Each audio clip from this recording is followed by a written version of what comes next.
Donald Trump is clearly in panic mode right now because he recognizes that he has never been more unpopular. And it's not just because of his idiotic economic agenda, which is skyrocketing prices, or of course the Epstein files, which he's covering up, but this government shutdown, one that Donald Trump and Republicans thought they could win the narrative around, is absolutely devastating his administration. And it's why he is now freaking out and attacking Republicans because his attempts to make Democrats cave, they just haven't worked. But this latest post that Donald Trump made in the middle of the night isn't either, and we're going to get into all of it. But before we do, if I could quickly ask you, leave a like on this video, and if you haven't already and you enjoy our channel, to hit that subscribe button because it goes a long way in supporting our work. Now, before we get into what Donald Trump posted threatening and attacking Republicans, I want to start with the latest that we need to know on this shutdown, how Democrats are fighting back, and so much more from Jasmine Crockett right here. Congressman, I want to ask you, first of all, thank you for coming on. There's rumblings of discussions to reopen the government. Maybe small gangs of senators are reportedly working to find a way out. But, of course, Senate Majority Leader John Thune said he won't discuss any Affordable Care Act changes until the government is open. What have you heard, and is there a possibility of any breakthrough happening soon? You know, I am not convinced if there is a possibility of a breakthrough as it relates to it coming from the top down. I think that this is going to have to be a bottom-up effort.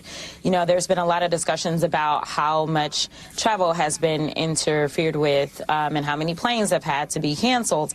I think that those are the types of things, those types of disruptions, the disruptions as it relates to SNAP benefits and WIC benefits. I think that those are the rumblings of the people that will finally solve this. Unfortunately, we have people that are not prioritizing the very people that put them into power, starting with the President of the United States, who has failed to sit down with the four corners, the leaders within the House as well as the Senate, to decide that they were going to come to a resolution to make sure that we can move forward in a way that benefits not just red states, not just blue states, but benefits the United States. I mean, there just doesn't seem to be that much of a sense of urgency from the White House or Republicans. And does that tell you that they think they can end this shutdown without capitulating, without giving in to Democrats' demands? You know, I don't know what it says. I mean, it is very hard to say that you can predict anything when it comes to this White House, especially when it comes to this particular president. I will tell you that, you know, it seems like he's not on the same page with the Republicans. We know that here recently he basically said, hey, just go ahead and explore the nuclear option. You know, they've been trying to blame this on the Democrats the entire time, when those of us who understand how things work, they have exploited the nuclear option more than once. And I'm not suggesting that they should. I'm actually suggesting that there's two ways out. Number one, you can either explore the nuclear option, which means that we reduce the threshold from 60 down to an even 50, or you could do what like most real politicians would do. They would actually negotiate. And if you are willing to talk about what it is that we can do as it relates to the Affordable Care Act on the back end, then why can't you talk about it on the front end? In addition to that, I do want to point out, because the House has failed to go in under the failed leadership of Johnson right now, here's the issue. We could be going through and getting through the actual appropriations bills, because the continuing resolution is only supposed to be a stopgap until we actually do our work. Well, considering the fact that we've been sitting this out, we could have been working. We could have been going through the 12 appropriations bills and getting those over to the Senate, and then we would at least potentially not even need the stopgap, or we'd be able to put different governmental departments back online because we've completed the actual appropriations. Yet Mike Johnson doesn't want to bring us back. I've said it before, and of course I'm going to say it again. This is not a political battle. Democrats aren't playing politics. We're protecting people's health care. Bernie Sanders said the stat again and again and again. If Donald Trump's cuts to Medicaid go through, 50,000 people at least will die unnecessarily every single year.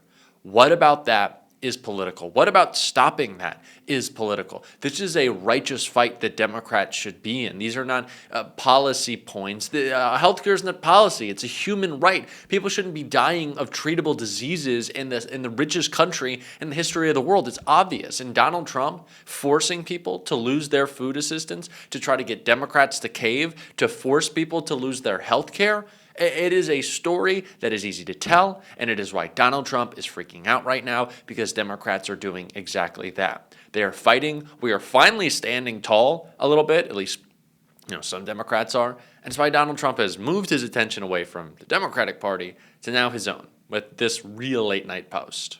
Raging Trump sends all-caps demand to Republicans an unhinged power grab. Donald Trump spent Sunday night demanding that Senate Republicans blow up a centuries-old legislative check on the party in power after his calls last week to end the government shutdown by making use of the nuclear option largely fell on deaf ears. Trump is once again demanding that Republicans eliminate the filibuster. Terminate the filibuster, not just for the shutdown, but for everything else. We will get all of our common sense policies approved, voter ID anyone, and make America great again, he wrote in a post on Truth Social. The president is increasingly angry that Democrats haven't caved to his demands to pass a 7-week continuing resolution to fund the government at current levels. Of course, Donald Trump is angry that Republicans aren't allowing him to completely blow up our government even more. Donald Trump has already taken most of the Congress's power away. It was, of course, the power of Congress to tax, and Donald Trump, he's doing that with tariffs, which have no national security purpose other than, I guess, to make us less secure by attacking our allies. But Donald Trump is really taking control of Congress, and so it's surprising that Republicans aren't giving in, or at least for now.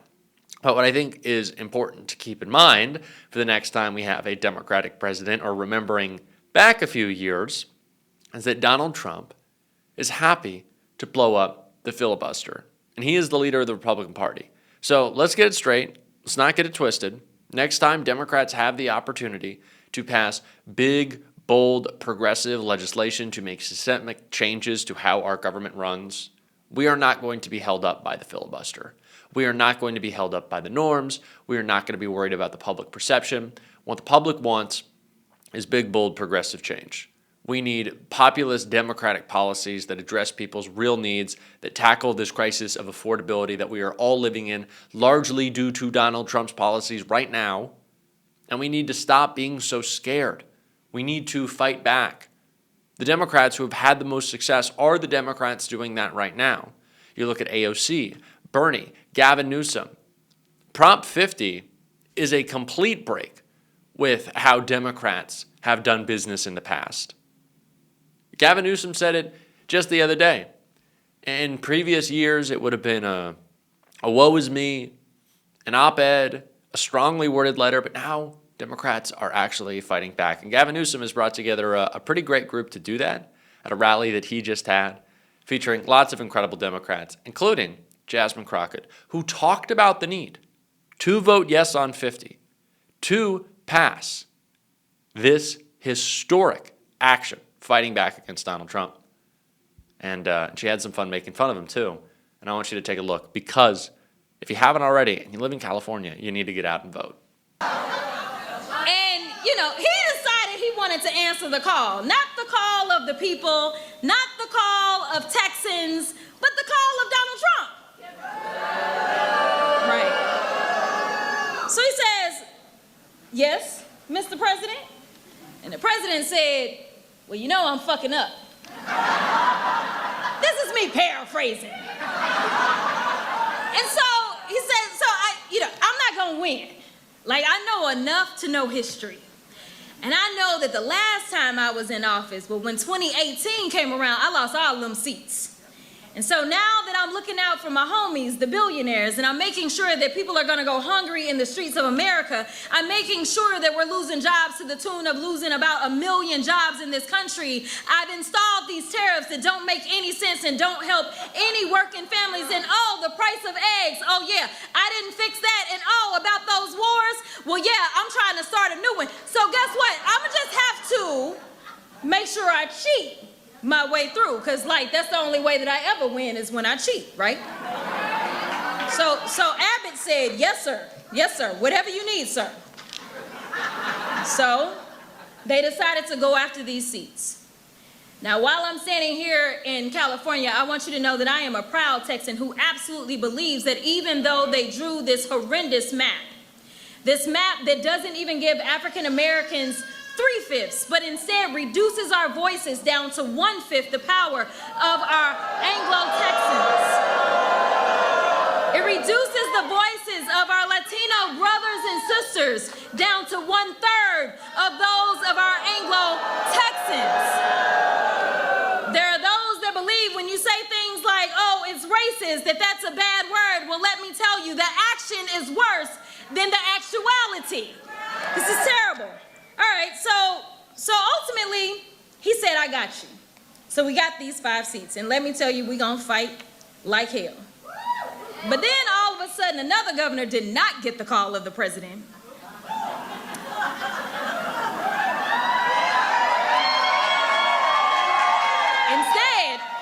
Instead, that other governor, he saw what was happening in Texas. And he said, not on my watch. And in addition to that, he said, I believe in democracy. He said, I'm not just going to do this by myself. I got to make sure that the people of California make the ultimate decision. This is truly one of the most important ballot measures we have ever had. This is an off-year election. This is a time to bring momentum into the midterms. This is a time for Democrats to actually show that we can fight, to get our heads on straight, to have a little leadership. And I don't know if you see Jasmine Crockett or Gavin Newsom or AOC as your personal leader of the Democratic Party. I don't know if it's one of those 3. I don't know if it's none of those 3. I don't know if it's all of those 3. But with those 3, and many others are showing, is that it's time for Democrats to step up and fight.